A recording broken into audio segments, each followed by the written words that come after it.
es el lazo que nos nutre con la fuerza que gestó miles de sueños que se hicieron realidad, que inundaron muchas vidas y expresaron el amor a alguien más grande que... Mi nombre es hermana Flora Giovanoli. Ingresé en el instituto el 15 de enero de 1947. ¿Y cómo llegó usted a conocer a las misioneras del Sagrado Corazón? Coincidencias.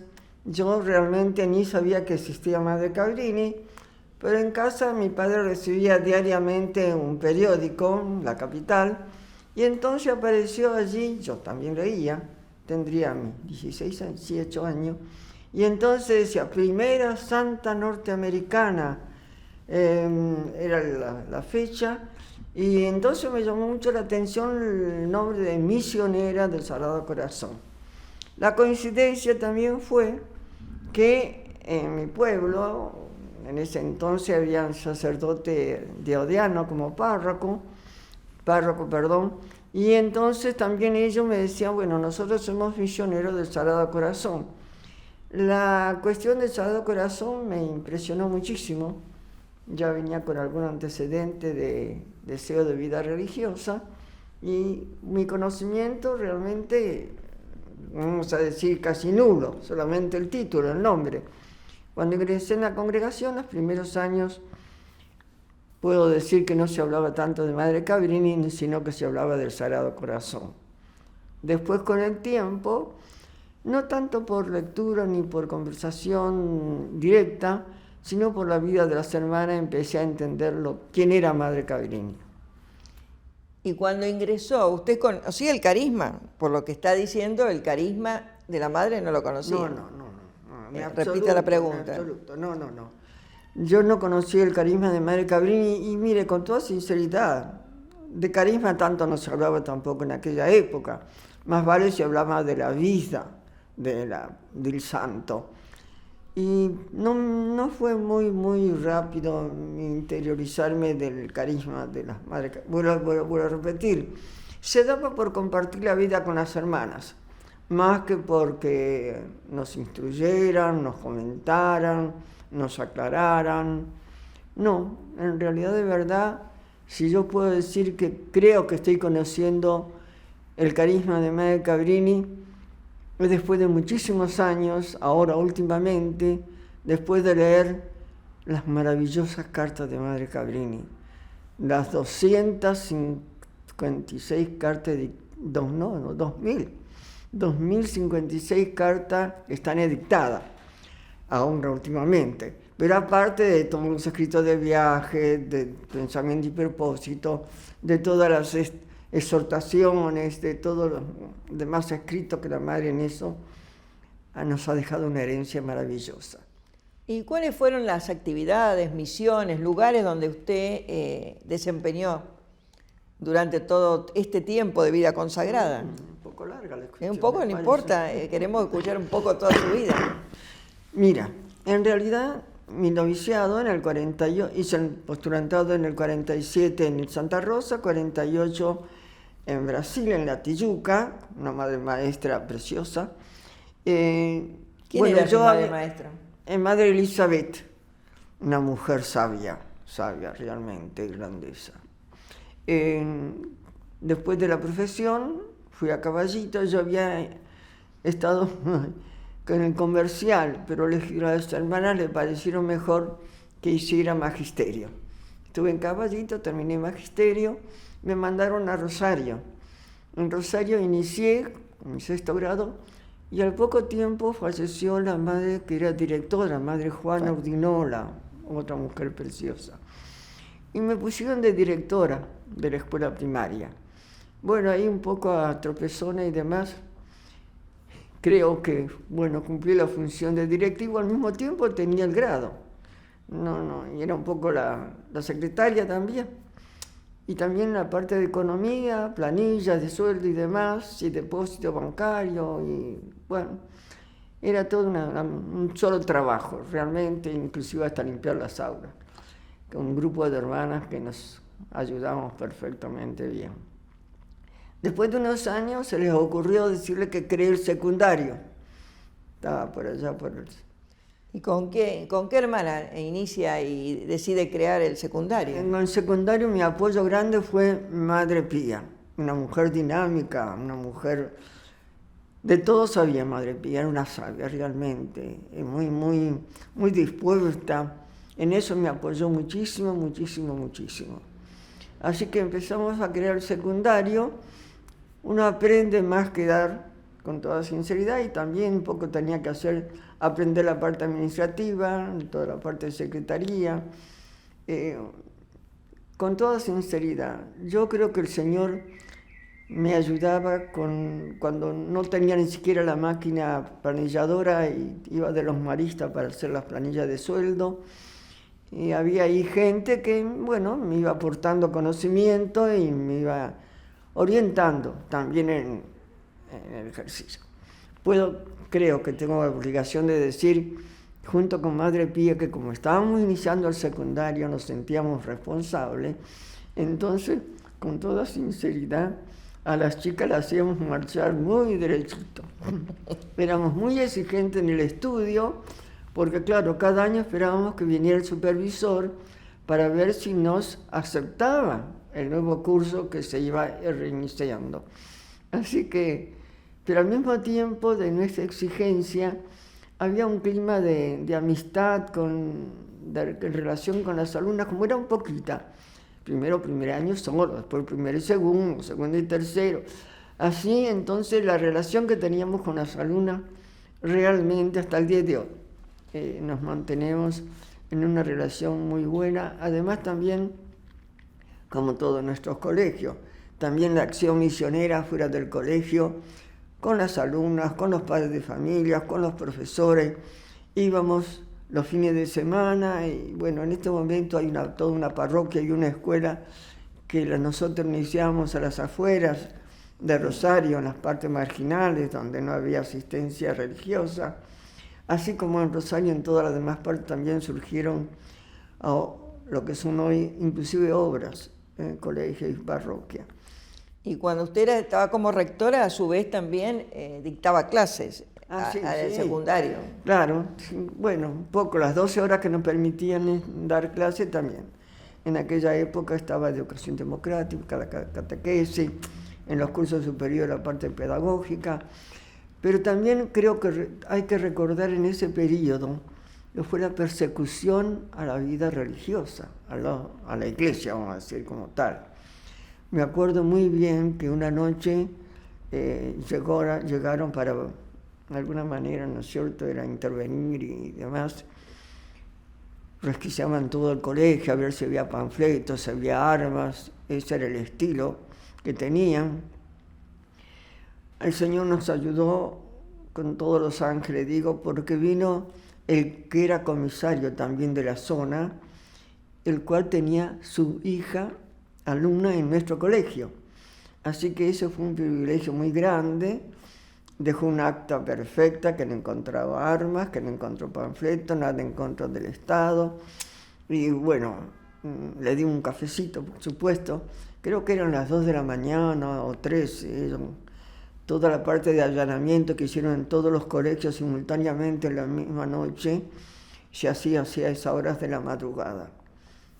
Fueron momentos, claro, como estábamos en tiempo de persecución, Madre Germana, que era la superiora, otro genio de mujer, me dice: Madre Flora, me parece que usted sabe coser. Y entonces, con eso me parece que sabe coser, me pidió que hiciéramos vestido de seglar, éramos 14, 15 hermanas, de verano y de invierno, para todas las religiosas, porque en momentos las de Buenos Aires se vistieron de seglar en casi toda la temporada. Nosotros en Rosario no tanto. Pero bueno, también allí fue otro desafío, hacer vestidos para las hermanas. Digo, para mí fue una misión muy positiva, aprendí mucho, no sé si, pero aprendí mucho. Y aparte ahí en el colegio de Rosario funcionaba el pensionado universitario. También, a eso fue lo que nos salvó en la parte económica, porque justamente con toda esa problemática suspendieron el aporte estatal. Entonces, ¿con qué íbamos a pagar las docentes y demás? El pensionado de las universitarias, era un pensionado para universitarias. Era la idea de Cabrini también esa, ¿no? Lo había pedido el obispo. Entonces, con el aporte de ella y también la formación que se le daba y demás, pudimos cumplir la parte, vamos a decir, de evangelización, pero también la parte económica. Me acuerdo que vino un supervisor y me dice, ¿y el pago?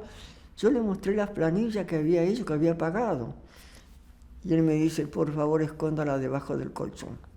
Usted no me muestra a mí nada que conste que usted ha pagado a sus maestras, si no, no le van a dar el aporte. Y ya estábamos en el 4º año de sostener la parte económica, bueno, con las cuotas de las chicas, en parte se hacía también, el pensionado. Sí. Y después de Rosario la transfirieron a Caballito. Yo de Rosario quedé una cosita más, quería decir, que teníamos una casa que nos habían regalado en el campo de la Arguía, donde íbamos a vacacionar y donde íbamos a hacer toda una misión inmensa, muy, muy hermosa, durante el tiempo de vacaciones y también durante el año. La Arguía fue un amorcito nuestro también, que nos animaba mucho, nos tenía muy, muy dinámicas, muy alegres. Sí, después de unos cuantos años, con promociones, me mandaron a Caballito, de superiora y rectora. De rectora más o menos había aprendido un poco en Rosario, creo que llevó adelante. La cuestión era de superiora.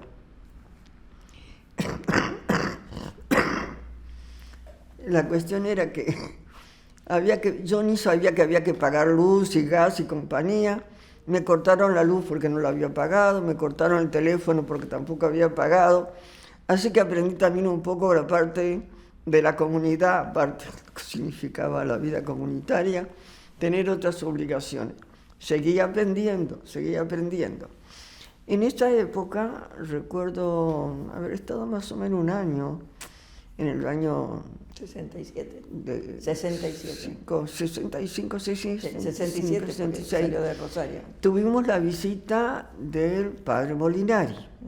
Otro acontecimiento, bueno, para nosotros, como todo el mundo, vivido muy intensamente. El padre Molinari para nosotros fue una visita muy, muy amigable, muy buena, muy, muy simpática. Él visitó todas las comunidades. Cuando terminó de hacer la gira, un día me llama. María Flora, que necesito hablar con usted. Bueno, creo que sí, está en Caballito. Sí, estaba en Caballito. Y me dice, bueno, usted va a ser la madre provincial. Provincial, esa palabra nunca la había escuchado. Porque habíamos tenido anteriormente, que nos habían enviado por la cuestión de Vaticano, y porque, bueno, Argentina tiene una cultura diferente de Europa, parece que no éramos tan observantes, nos mandaron a Madre Cándida Merini, buenísima también mujer. Ella vino para ponernos un poco en regla, porque eso de tener reuniones con los padres de familia hasta las 12 de la noche, o besarnos con los niños, no parecía que era del carisma, pero entendió muy bien Madre Cándida nuestra cultura. También ella participó de las reuniones hasta las 12 de la noche, leía todos los días el periódico. Ella quería hacerle besar las cruces a los chicos, y los chicos, como ella se agachaba, en vez de besar la cruz la abrazaban. Empezó también ella a besar a los chicos. Bueno, ese era el antecedente que yo tenía como una autoridad sobre la superiora. Pero de provinciales, digo yo, padre Molinari, ¿qué es eso? Bueno, ya lo va a aprender, ya lo va a saber. Y en ese momento, junto conmigo, me decía, mire, esta hermana hace mucho que nos va a visitar a sus padres de Europa, desde que vino acá, mejor que la mandemos a visitar a los familiares. Hizo todo un plan de movimiento de las hermanas. Así que, bueno, de lo que será. Me dice, pero ¿sabe qué? En ese momento estaba el capítulo general de cambio por el Vaticano, que del año 67-68. Yo en el 67 no fui, pero para el 68, como me había nombrado provincial, fui allá. Y él me dice, bueno, en la próxima sesión del capítulo se van a decir muchas cosas. Usted va a aprender cómo tienen que hacer provincial. Bien, vamos a ver.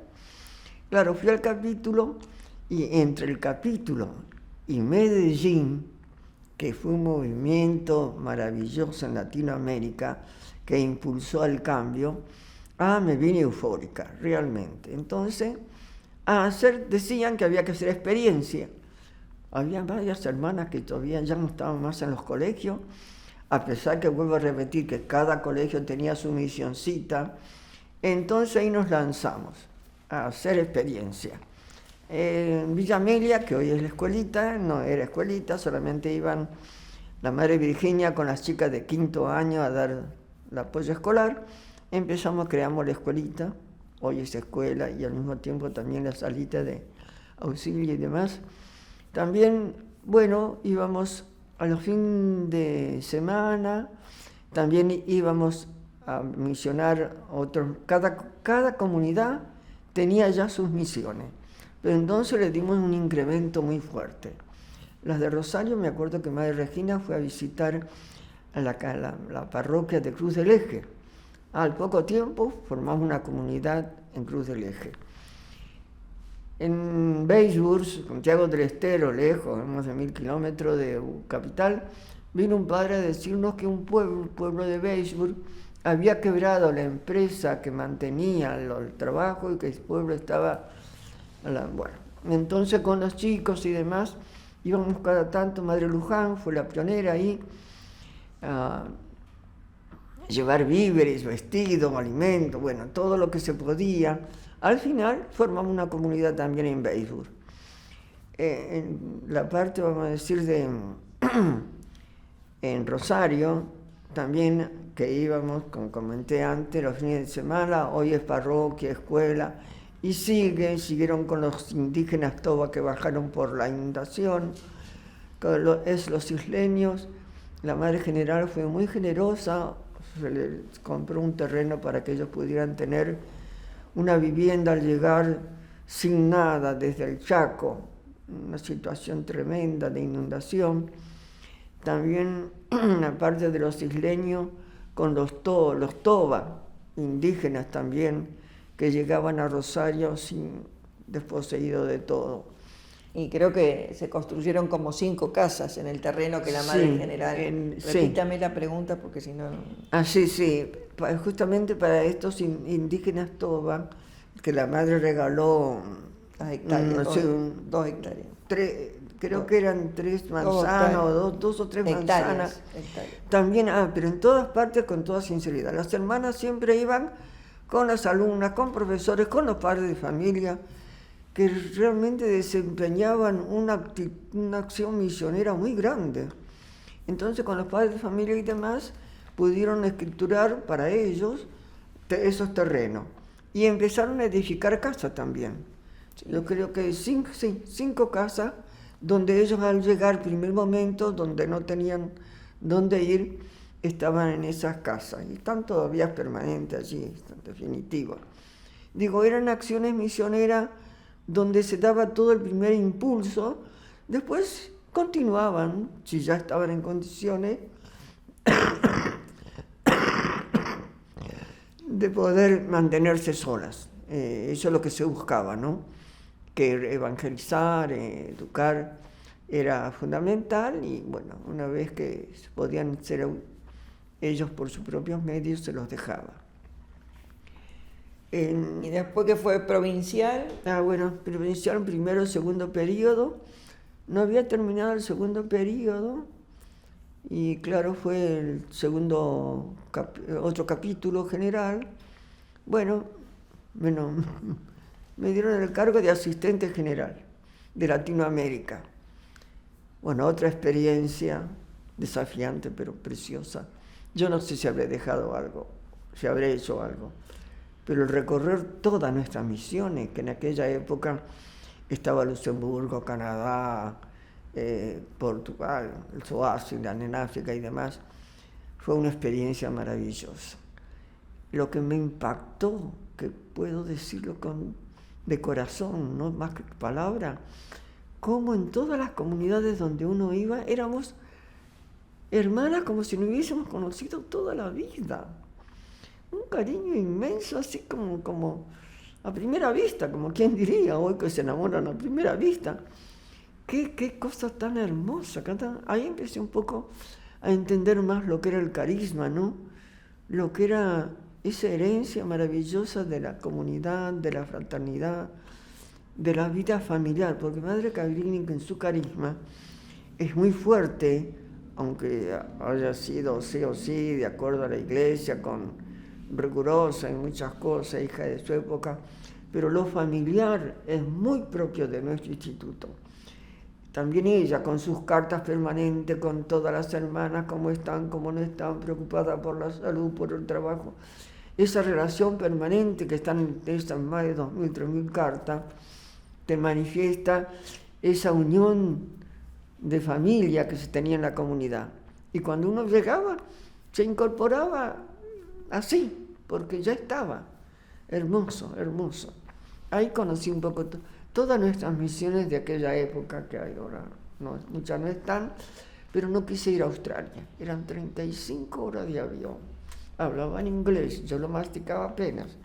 Era hospital y un pensionado, no era escuela. Entonces la madre me permitió que no fuera a acompañarla. Y dentro de la misión de asistente general de Latinoamérica, ¿qué países tenía que estar usted? Bueno, en ese momento en Latinoamérica estaba Argentina, Brasil, que estaba en un momento de una dimensión y una expansión muy, muy grande, Nicaragua.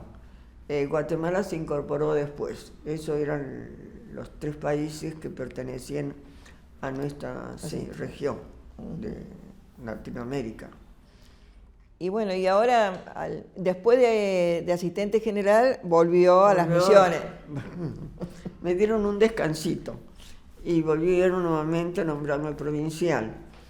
Bueno, fue un momento muy crucial. Yo entiendo realmente que ahí había un desafío muy grande, porque no solamente era provincial, sino que me pidieron que fuera a Mercedes de San Luis.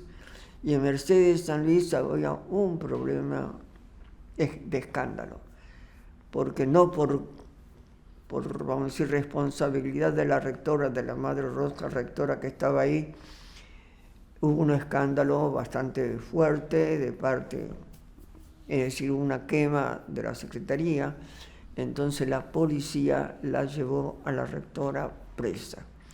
Ustedes se imaginan para un pueblo chico como es Villa Mercedes, que a una religiosa la lleven presa.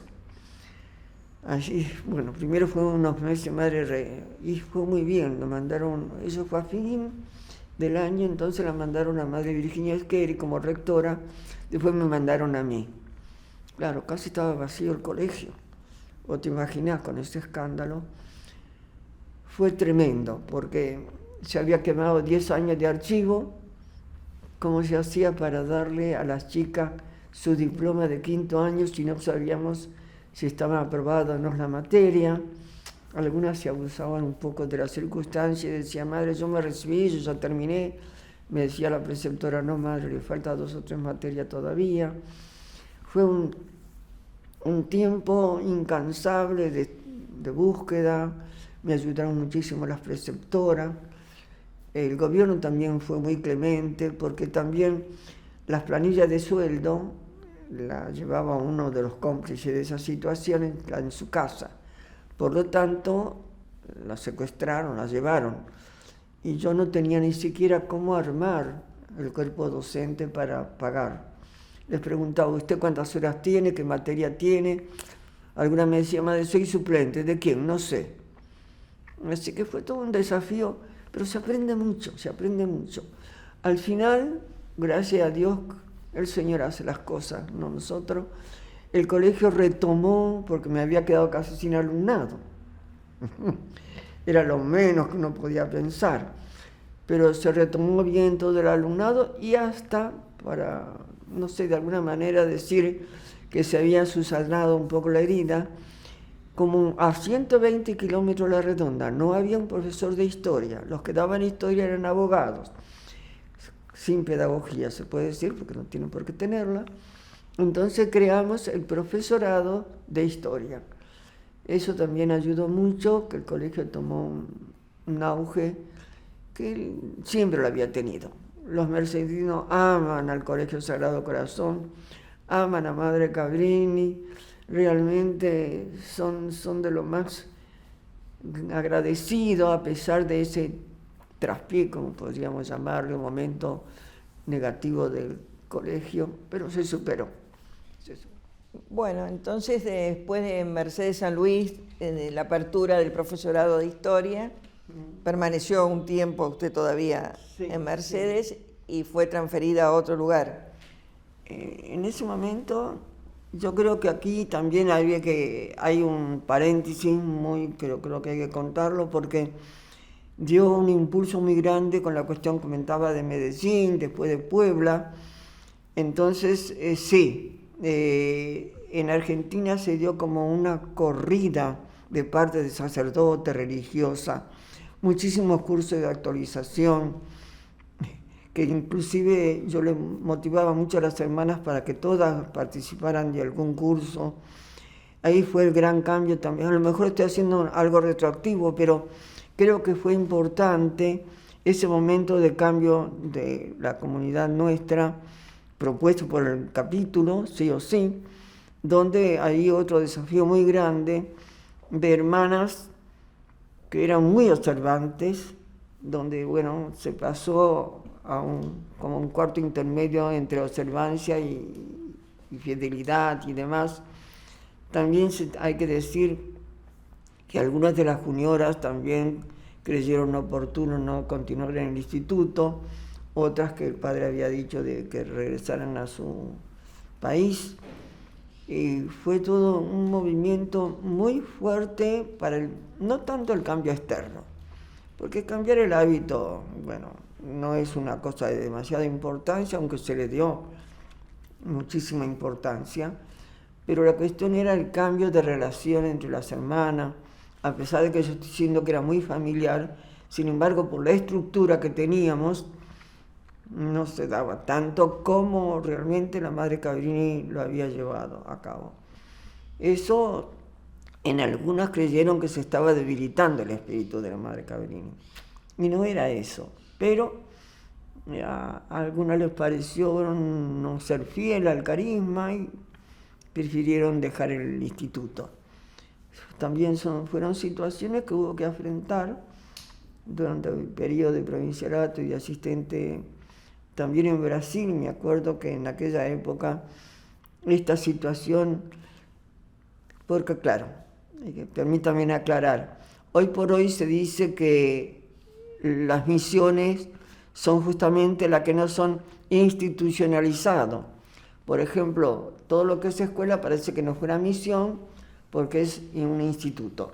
Las misiones, según en ese momento se tomó como criterio, que era ir a los barrios en una forma mucho más libre y demás. Eso durante mi tiempo de asistente fue muy, muy duro, especialmente en Brasil, porque las hermanas que ya de por sí estaban encariñadas con sus misiones quisieron que todo el mundo fuera a misionar con ese criterio y que abandonara y dejaran las escuelas. Hubo entre ellas, uno trataba de calmar los ánimos, de ver que no era una porque era la misión y otra era del colegio, eran más o menos importantes. Sí, diferentes, o que unas tenían privilegios y las otras no.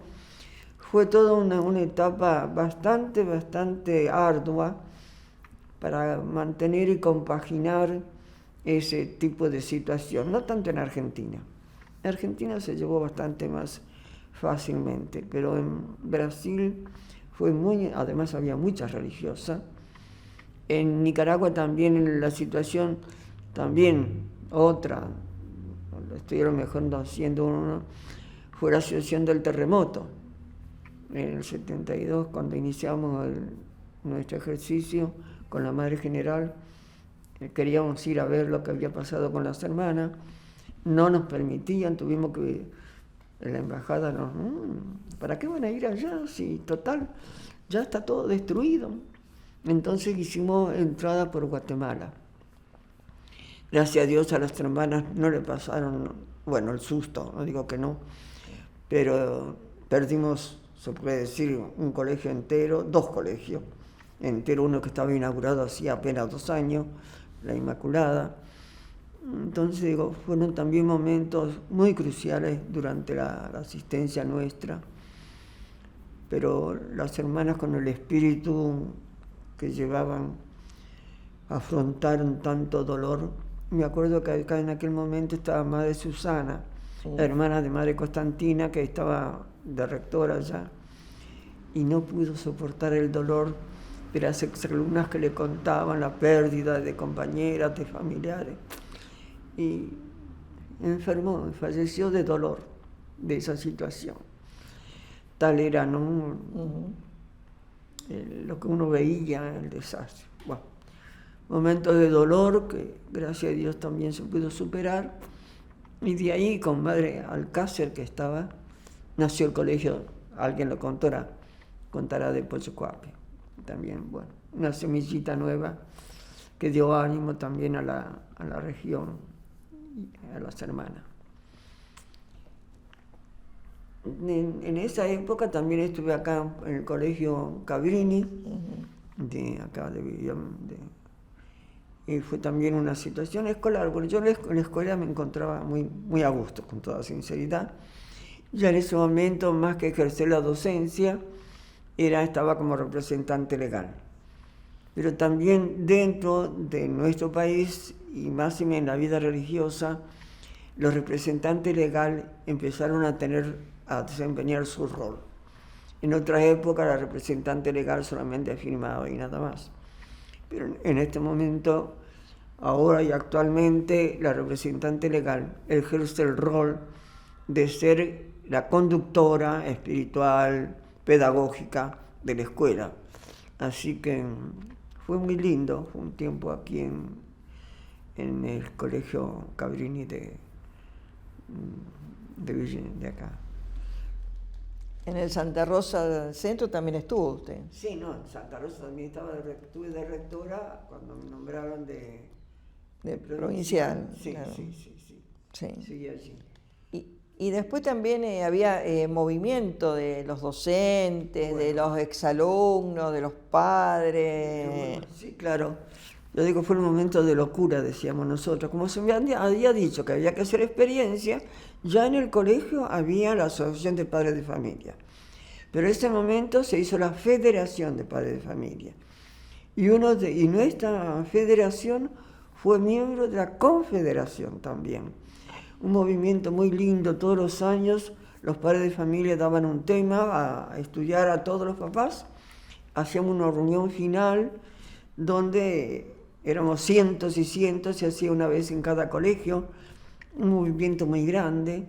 También se nos ocurrió de inmediato, apenas llegada de capítulo, formar la Federación Docente, que tenía por finalidad la formación cristiana, no tanto la parte pedagógica, pero sí la formación cristiana.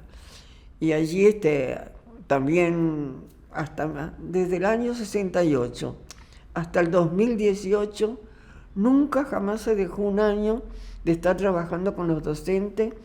Primero era la formación cristiana, después ya abordamos mucho más la pedagogía cabriniana, de diferentes formas. Hubo también años en que eso lo hicimos como un curso a distancia con el padre Campos, un salesiano, cuya pedagogía era muy, muy buena. También tuvimos expositores de España, me acuerdo uno que vino de Colombia. El trabajo con los docentes permanente en cuanto a la formación pedagógica cabriniana. Eso se hizo siempre, de una manera o de otra. Pero nunca faltaron al final del año una reunión general de los docentes para afianzar también entre ellos los lazos. No era el colegio de aquí y de allá, sino que era una sola institución escolar cabriniana. Y últimamente también, como evoluciona todo ese tipo de cosas, también teníamos asesoras para los directivos, especialmente para los directivos por el cambio, ¿no? Sabemos que a lo mejor si el sistema escolar de hoy responde al siglo pasado, sabemos que en el aula y la escuela puede, con esas armas que ya son viejas, sin embargo, dar la formación que hoy el alumno de hoy necesita. Con la técnica nueva que tenemos, imagínate, que tiene en la mano el mundo, entonces, a ver qué es lo que tenemos que hacer con estos chicos de hoy, que saben mucho, pero la parte de formación, la parte, vamos a decir, educativa propiamente dicha, la educación del corazón, es decir, educar lo profundo de la persona, eso sí o sí es la prioridad. Hoy el mundo necesita gente con valores nacionales, tanto del país como de la persona, como de la familia. Sabemos el mundo que estamos viviendo, la pérdida de valores en general. Y con la pérdida de valores también se pierde el sentimiento patrio, el sentimiento familiar, el sentimiento, bueno, es otro temazo, pero lo tuvimos siempre muy en cuenta. Ahora con la cuestión de la pandemia, ahí quedó. Y también existió la Federación de Exalumnas. También. Estaban las asociaciones, también formamos la federación. Otro núcleo de personas muy allegadas a los colegios que trabajaron, sí, hacían sus asambleas generales, sí, tenían... Las exalumnas, diga las exalumnas. Sí, realmente recuerdo que tuvo un impulso muy grande, ¿no? Creo que lo que la fortaleza en ese sentido estaba en mancomunados, ¿no? Los padres de familia, las exalumnas, los directivos, las mismas alumnas de 5º año, por ejemplo, las mayores. Me acuerdo que un año hicimos una asamblea de padres y como el tema era de la juventud, también llevamos al encuentro que se hizo en Capilla del Monte, muy simpático ese encuentro allá entre la sierra. Llevamos a las chicas de 5º año para que expusieran, participaran. Fue realmente un encuentro inolvidable de los anuales, ¿no? Todos muy buenos, pero ese fue muy particular con la presencia de las jovencitas. Y también cuando, para los viajes de estudios, no los viajes de estudio, perdón, los viajes de fin de curso de 5º año, también ustedes habían creado en los colegios como organizaciones formadas en Rosario, por ejemplo, donde los alumnos de primero a 5º año iban pagando una cuota y con eso se pagaba el viaje a fin de 5º año, es decir, que se iba generando un sentido de fraternidad, de compartir. Sí, eso también creo que fue una idea de Madre Pía. Sí. Madre Pía tan dinámica, realmente ella era profesora de Historia y Geografía, entonces en los viajes de estudios, podríamos decirlo, pero eran viajes que se organizaban con una finalidad, ¿no?, de formación, y ella aprovechaba muy mucho para su geografía. Claro, en aquel entonces no estaban tan, no sé qué palabra ponerle, a estas empresas que ahora están invadiendo los colegios, ¿no? Pero entonces sí, Madre Pía, junto con las chicas, las grandes y las pequeñas y demás, instituyeron, ¿no es cierto?, una organización de tal manera que desde el primer año ya pagaban una pequeña cuota, lo que se juntaban desde primero a 5º año. Ese año se pagaba el viaje de estudio de las chicas de 5º año. No era solamente facilitar para las chicas que no hubiesen podido viajar, sino era también la cuestión de la solidaridad, de compartir, de alegrarse que con su cuota de primer año las chicas de 5º hoy están gozando de esa posibilidad. Era realmente una manera también de evangelizar desde el primer curso, bueno, que las chicas sintieran, porque a veces en el colegio secundario, no sé si ocurre en otros países, pero en Argentina se da que la de primer año casi no conoce la de segundo, parece que cada curso es algo muy independiente. En cambio esto ayudó mucho a integrar toda la escuela. Eso fue un periodo y un trabajo muy lindo, muy evangélico. Sí, se llamaba OVEC. OVEC. Organización Viaje Estudio Madre Cabrini. Organización Viaje de Estudio Madre Cabrini. Buenísimo, muy simpático. Se inició en Rosario. En Rosario, ¿sí? Sí. Bueno, acá unos cuantos años. Después yo me perdí un poco de vista no sé hasta cuándo, pero fue un Sí, la lindo primera. proyecto. Sí, sí. Un precioso Empezó proyecto. con la iniciación del secundario. Sí. Sí. También. Y ahora con el vivir, ¿no?, de todos estos años de vida consagrada, ¿cómo ve el carisma o cómo afecta el carisma hoy en día en este mundo que estamos viviendo? Bueno, Ahí puede dar hablar de Madre Cabrini, yo digo, tengo en este momento también estoy gozando, me jubilé, por supuesto, seguí dando charlas, porque bueno, me he vuelto charlatana. Me llaman para dar charlas sobre la pedagogía de Madre Cabrini en los colegios, con los profesores y demás. Realmente me río porque si supieran que yo soy de lo más vergonzosa, pero perdí la vergüenza, ¿qué voy a hacer?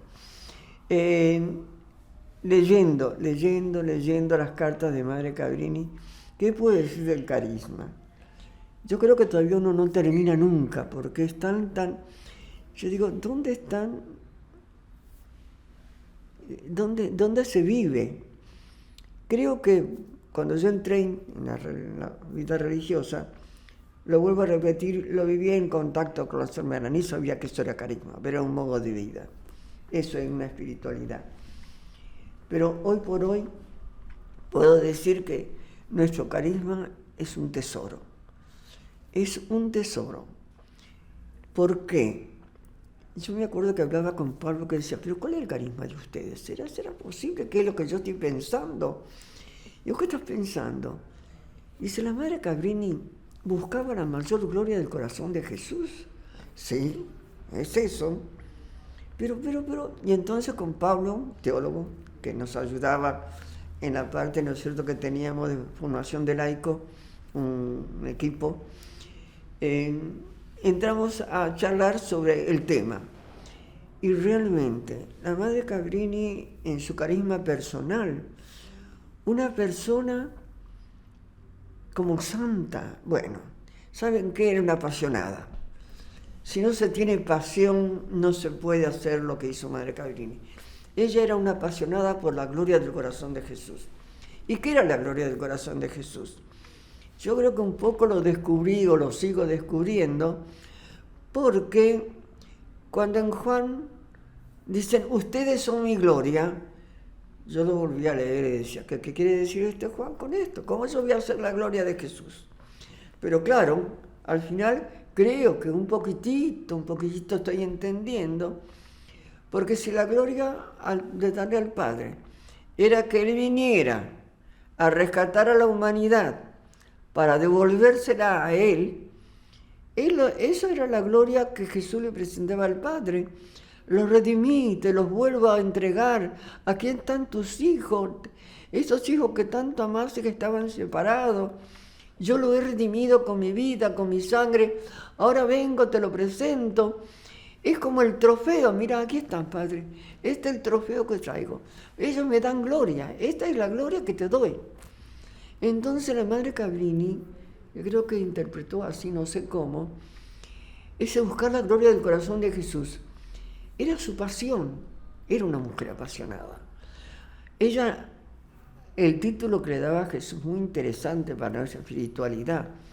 Ella hablaba no de Jesús, de su esposo. Porque mi esposo. Y cuando se dirigía a las hermanas queriéndole hablar de Jesús, le decía, tu esposo. Así que el amor que se le tiene a Jesús en Madre Cabrini es un amor esponsal. Y el amor esponsal es la expresión, podríamos decir, de alguien apasionado, de alguien totalmente enamorado. Y yo creo que ahí está otro secreto de la Cabrini. Esa pasión hizo que todas las capacidades que ella tenía, a full. Por eso que Madre Cabrini es una empresaria, una economista, es una arquitecta, es una escritora. ¿De dónde? Todo eso, de su amor apasionado en el corazón de Jesús, de su Jesús, de su esposo. Eso uno lo descubre al leer las cartas de la Madre. Ella se muestra de cuerpo entero ahí en esas cartas. Son cartas muy rápidas de leer, muy amenas, un renglón de cada cosa. En una misma carta escribe de 10 temas. Con 2 palabritas te dicen montonazo de cosas. Así que descubrir el carisma de la Cabrini es descubrir la alegría, la felicidad, el sentirte amado por el Dios. Son tantas cosas tan profundas del alma que a uno lo hace feliz, eso realmente. ¿Y cómo ha sido su vivir en toda su vida en comunidad, el vivir en la comunidad? Mire, yo creo que acá voy a sacar una cosita anterior. Mi vida de familia, mi familia es un poco rara, ¿no? Una familia numerosa, pero es una particularidad, digo, yo lo cuento porque no aparece siempre, ¿no? En mi familia hubo 3 pares de mellizos, así que un jardín de infantes. Bueno, yo soy la cuarta, estaba el quinto, después mellizo, 2 nenas mellizos, otras 2 nenas, después mellizo, una nena y un varón. Después nació una nena sola que nos parecía hasta poco. Así que, y en casa había ciertas leyes. No nos podíamos pelear entre nosotros, pero que nos queríamos muchísimo, nos seguimos queriendo. Y otro papá, como trabajaba en casa con negocios y demás, que no hiciéramos enojar a mamá. La cuidaba mamá. ¿Quién hace gritar a mamá? Entonces, yo creo que eso hace que nuestra familia, aún hoy, sea una familia que, con toda sinceridad, yo creo que nos queremos muchísimo, muchísimo, muchísimo. Somos todos diferentes, porque no es que seamos... No. Hasta los mellizos son diferentes. Pero un cariño muy grande entre nosotros. Yo creo que eso me ayudó mucho para la vida comunitaria. Yo no tengo problema en la vida comunitaria. No sé si los demás lo tienen conmigo, pero yo nunca he tenido problema en la vida comunitaria. Compartir con todas, son todas mis hermanas, como en mi casa, son mis hermanos. No había mucho más ni que pensar, sino de, bueno, nos queremos. Así que mi vida comunitaria, con toda sinceridad, además tuve también pupila. Papá nos mandaba pupila para completar nuestra vida cristiana, terminar la primaria, 2 añitos. Allí estuve primero con el primer año con mi hermana, gracias a Dios, porque me costaba mucho separarme de casa. Después estuvo también la hermana de Madre Matilde Luján, que fue también religiosa nuestra. Y ahí también éramos un grupito chiquito, 25 pupilas. También llevábamos una vida muy familiar. Yo ahí bastante pude ver lo que era un poco la vida religiosa. Creo que mi vocación también nació por ahí. Así que la vida comunitaria para mí, siempre me sentí hermana de todas, ni siendo provincial, ni siendo asistente, nada de esos títulos para mí tienen un sentido de nada. Creo que, no sé cómo lo harán, yo lo he vivido así. No sé lo demás realmente, sí. Claro, no todos compaginamos, no todos tenemos empatía, bueno, lo que sea. Pero yo me he sentido siempre muy, muy cómoda en todas las comunidades, siempre. Y reflexionando sobre misionera del Sagrado Corazón y portadora del amor de Cristo, ¿cuál es lo más importante o le ha llenado personalmente en su vida? Que de todo lo que ha hecho, de todo su recorrido, le ha llenado su vida. Mira, yo creo que una de las cosas que ni me dejaban pensar tanto eran todos los desafíos que tuve que estar. Porque digo, en Rosario crear el secundario fue un desafío, el que me nombren provincial era un desafío, el que tenga que estar en un colegio problemático otro desafío. Yo creo que cada desafío para mí era una manera de seguir, no sé, con atenta, no importaba ni mi bronquitis, ni importaba el frío o el calor. Últimamente con la pandemia me tuve que quedar un poco quieta, pero también ya jubilada, seguía con los grupos de las misioneras laicas, que realmente ya cumplió 50 años en Argentina de las misioneras laicas. Porque cuando tuvimos la segunda parte del capítulo general, que se propuso con los laicos y demás, y encontramos que Madre Chiara Grasselli, qué mujer aquella, que era superiora general, en el año 69 mandó una cartita a las provinciales, yo ya era provincial ya, diciendo que empezaran a agrupar a lo que la Madre Cabrini le llamaba en aquel momento las coadjutoras, pero que en ese momento le iban a llamar amica, auxiliares misioneras cabrinianas. Y empezamos en Rosario con un grupito Después hizo otro grupo en Mercedes, otro grupo en Buenos Aires, y hasta el día de hoy, del año 70, que le dimos fuerza, a pesar de que en un primer capítulo eso no se aceptó tanto, Madre María Barbagalo le dio un repunte, una fuerza grande, y ella le cambió el nombre de Amica por el de misionera de laicas cabrinianas, que hoy por hoy todavía sigue, vos sabés, con qué ganas, con qué fuerza, con qué energía el grupo sigue actuando con ese amor a la Cabrini, ese amor al Sagrado Corazón, porque vamos a decir, nuestra primera etapa ni se nombraba tanto a la Madre Cabrini, todo era el corazón de Jesús. Después empezó un poco a vislumbrarse más la figura de Madre Cabrini. Y cuando Madre María Barbagalo vuelve a darle fuerza a las misioneras laicas, es cuando dos laicas nuestras de Argentina hicieron sus promesas en Codogno. Claro, fue también un evento muy grande. Madre María, ella lo habrá contado también en su etapa, cuando de Nicaragua vino a la Argentina con su problemática y demás, que no quería saber nada de colegio. Dicen, bueno, digo, no, Flor, anda a capilla, anda a descansarte, para eso te mandaron. Y entonces dice, después de unos meses, ¿me dejas dar una charlita a las chicas del colegio? Bueno, vení. Y cuando estuvo acá, justamente en el colegio Cabrini de Flores, se quedó, me dice, Madre Flora, esta es otra cosa. Estos colegios están en auge, los padres de familia, las exalumnas. Dice, esto es otra cosa, estos no son los colegios que yo conocí. Bueno, digo, con lo que quieras. Y entonces empezó a dar sus charlas y demás, y fue cuando a ella después la nombraron general, que es viendo acá el movimiento de las misioneras, en aquel momento era la Mica. Mica, sí. Todavía era la Mica, ¿no?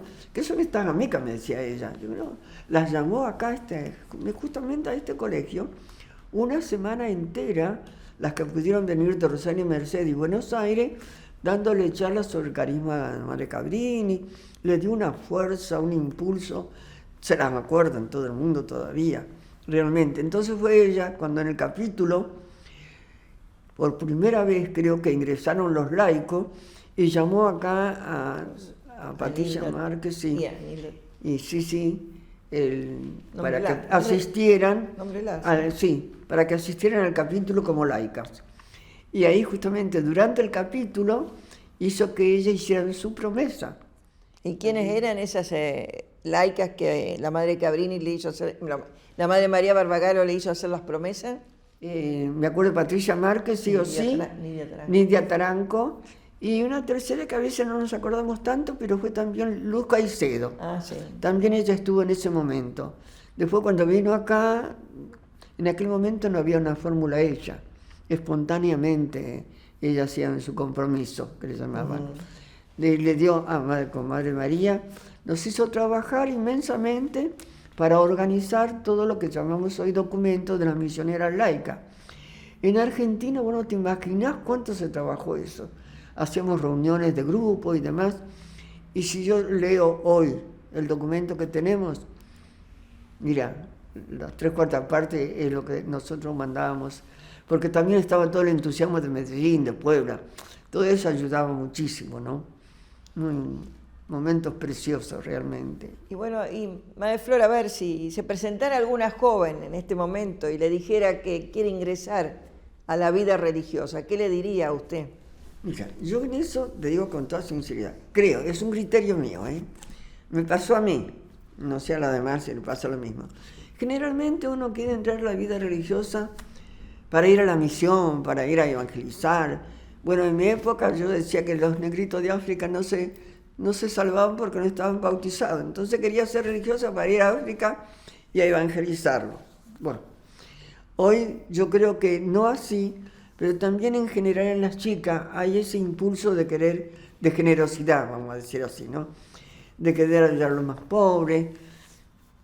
Y yo les diría, sí, es cierto, el Señor te llama por esos caminos, pero ¿sabes lo que es la vida religiosa en sí?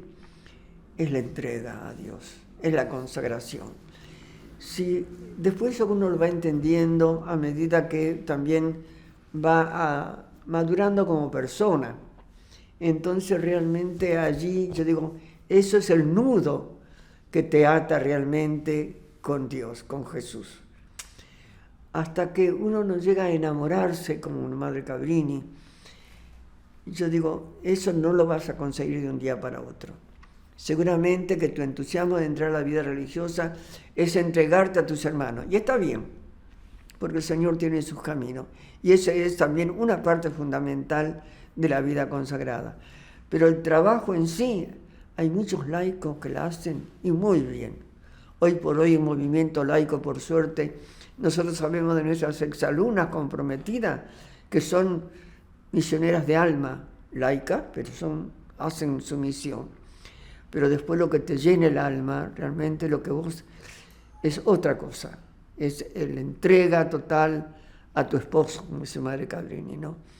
Ese amor responsable, el que te va a hacer afrontar cualquier dificultad, porque no es que uno no lo ha tenido, no vas a creer que toda la vida es rosa, no. Ha habido situaciones de conflicto, pero no importa. Está esa fuerza interior que te dice, es más allá. Es más allá. Yo creo que eso es, te vuelvo a repetir, le diría a las chicas, no lo vas a conseguir de un día para otro, no se da porque tiene que madurar en lo profundo de tu espiritualidad también.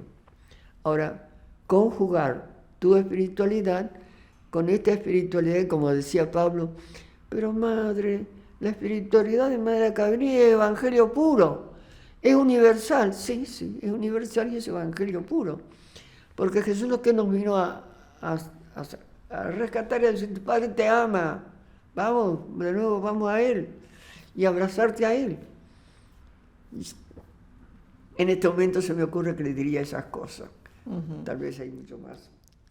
¿Y qué fortalezas tiene en este momento el instituto? ¿O ve que tiene qué fortalezas tenemos como instituto? Bueno, voy a repetir, nuestra fortaleza más grande es la Madre Cabrini. Es un portento de mujer, como santa de una apasionada. Bueno, pero ¿sabes qué también? Como decía antes, todas sus capacidades, que ese amor hacían que fuera capaz, porque era una debilucha la Madre Cabrini, ¿no? Cuando terminaba alguna fundación, terminaba extenua, cansada, dice, no puedo más, me voy a la cama, mañana no le diga a nadie que llegué porque hasta el mediodía no me levanto. Es decir, se extenuaba, ¿no? Pero como mujer me encanta también. Es un ejemplo de mujer en aquella época donde el machismo, que todavía está, pero que era tan fuerte, la mujer estaba debajo del papá, debajo del marido y en la vida religiosa debajo del confesor.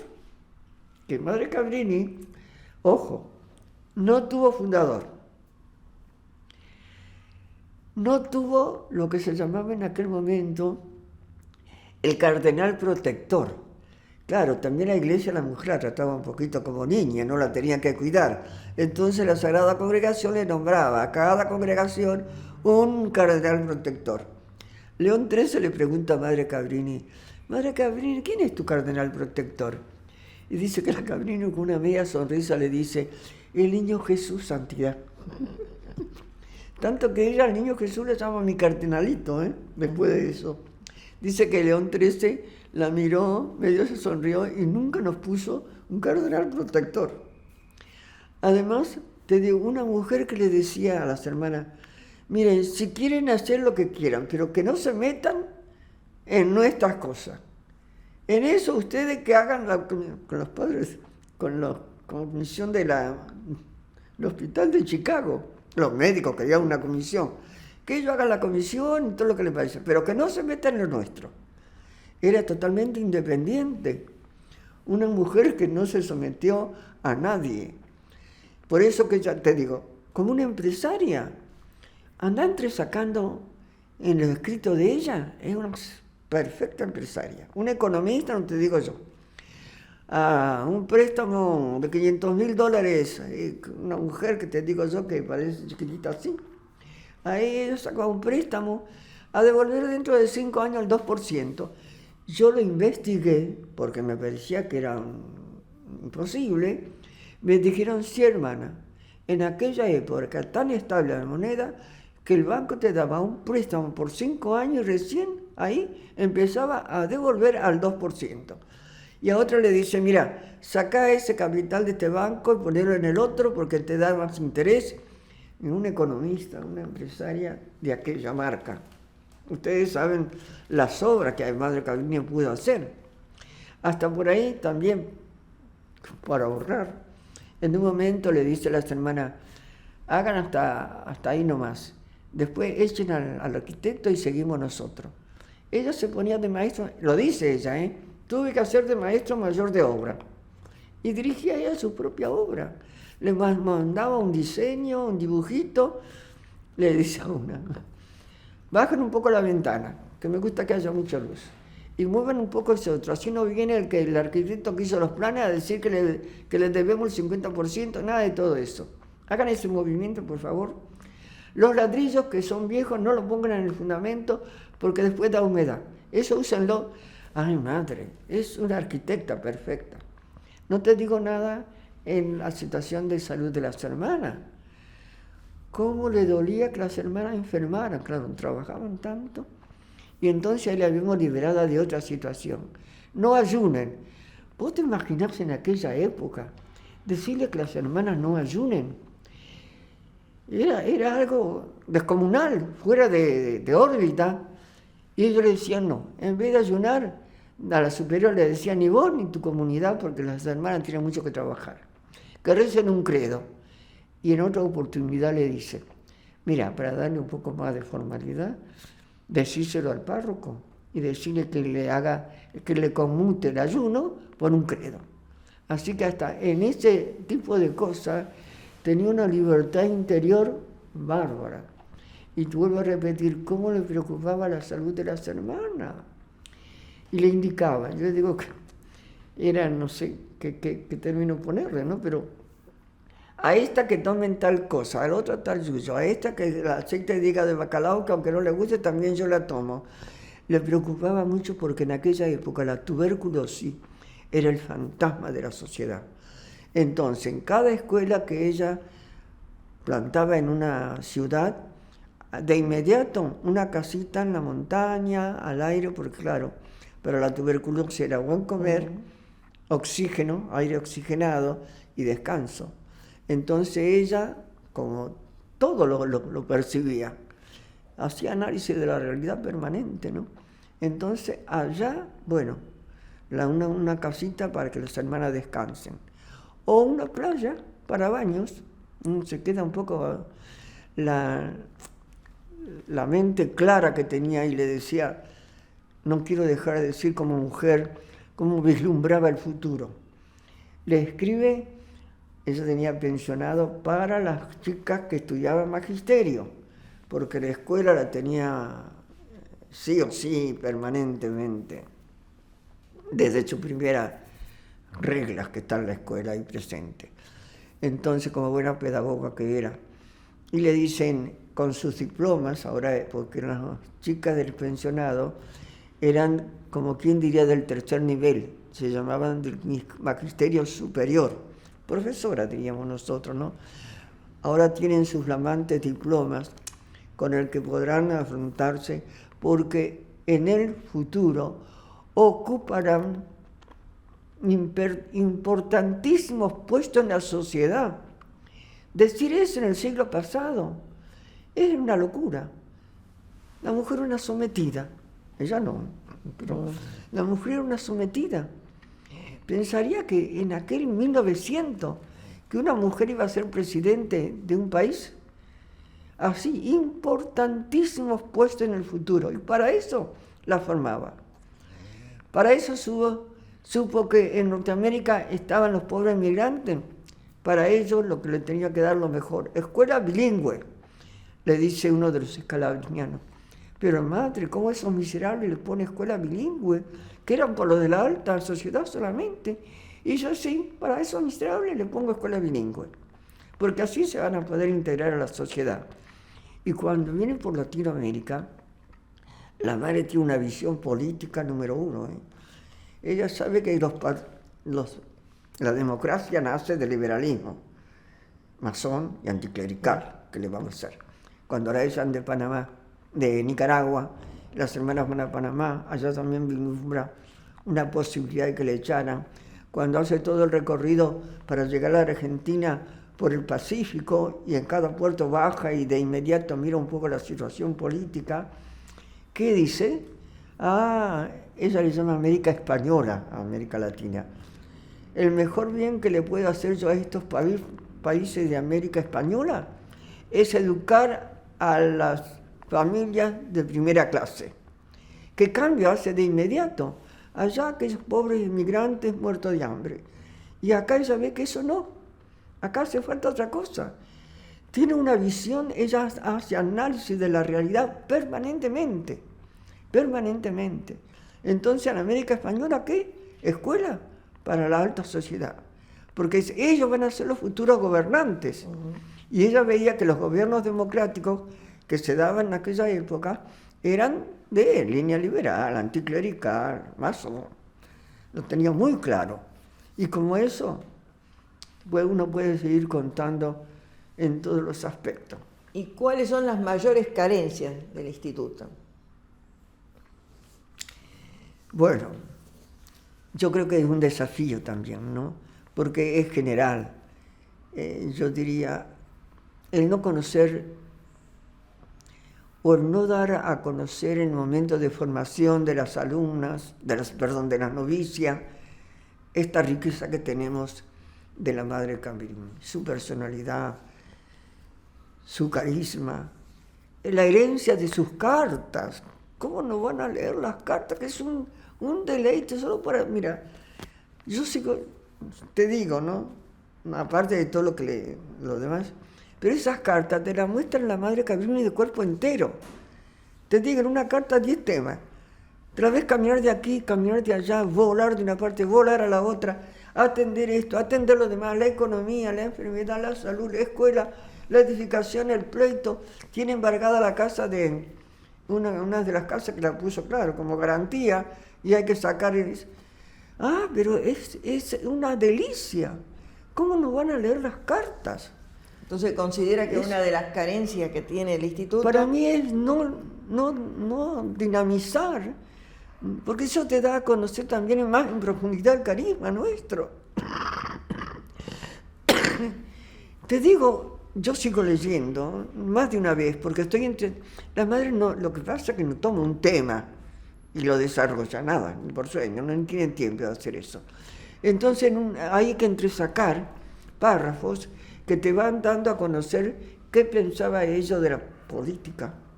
Se leía todos los días el diario. Le dice a las hermanas, ustedes no me quieren decir nada, el mío. Estaba en el Mississippi que se estaba inundando. No, pero no importa, yo todos los días leo el diario. Y a otra hermana le dice, mira, en aquella época, Dios mío, una hermana dice, estaba asustada porque había leído en un periódico un artículo que no sé, le parecía que no. Y la madre le dice, no le hagas caso, son cosas de periodista. Mira, hoy podríamos decir la misma historia, ¿no? Son cosas de periodista, no te están diciendo la verdad.